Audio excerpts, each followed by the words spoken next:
طالبانو علم ده د جنازو سره خلک ډېر هغه کوي دا څپلۍ وباسه او مې باسه باسې که نه باسې دا طالبانو ډېر اسانه مسله ده دا داسې چل ده زموږ حنفي فقها وایي طالبانو ورونو چې جنازه ده جنازه یې راوړه طالبانو دې دشته کې جنازه ده طالبانو ورونو تاسې خو په کتابونو د فقه کې یو بحث ویلی تطهیر د انجاسو نجس چې پاکیږي قسمه قسم شیانو باندې پاکیږي که نه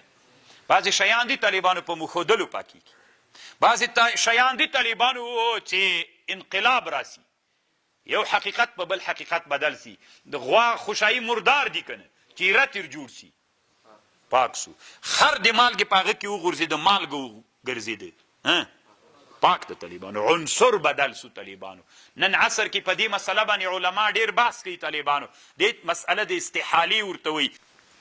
استحاله دې ته وایي د کیمیا علما وایي چې بیخي حقیقت بدل کړي بیا صحیح ده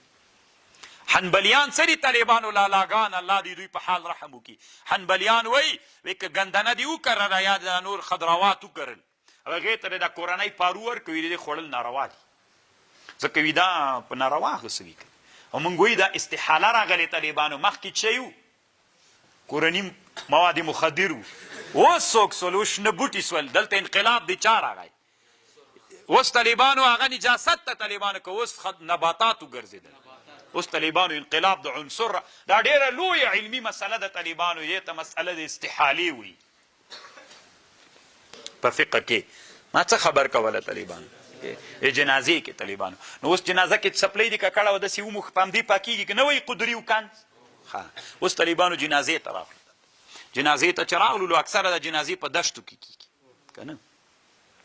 نو طالبانو فقها داسې وایي که چېرته دا کوم جنازې جي کې چې جنازه کېږي دا ځای نجس و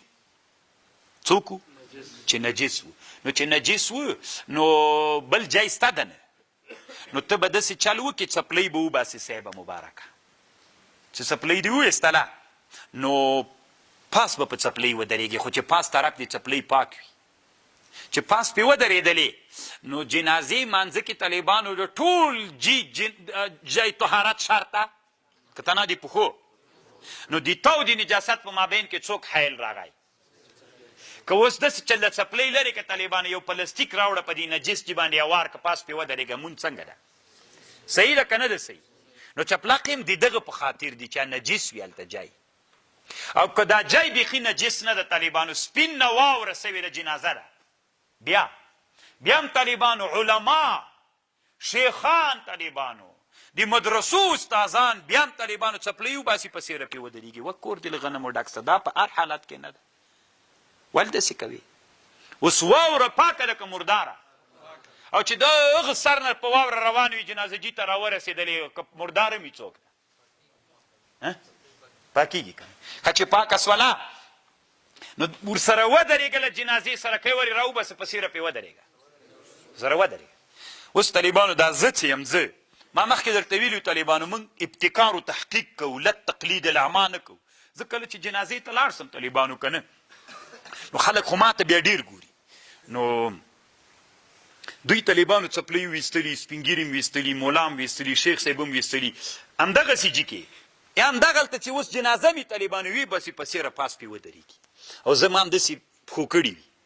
نو ما ته راګوري چې دغه ملایانو دا 2000 ملایانو ویستلي دي ته یې ولې نه بس دا تقلید اعما ده طالبانو چې دا دوی کړی ده دا ویستل په کم حالت کې دي خاص حالت دا خو هغه حالت نه ده زه یې ولې وباسم که دا یې باسي بیخي دې په مځکه ودرېږي بیا دا نو چې وی باسه پاس نه پې ودرېږه دا دوی ته کمال ښکارېږي دا طالبانو انا وجدنا علیه آباءنا ده قسم په الله که بل شی انا وجدنا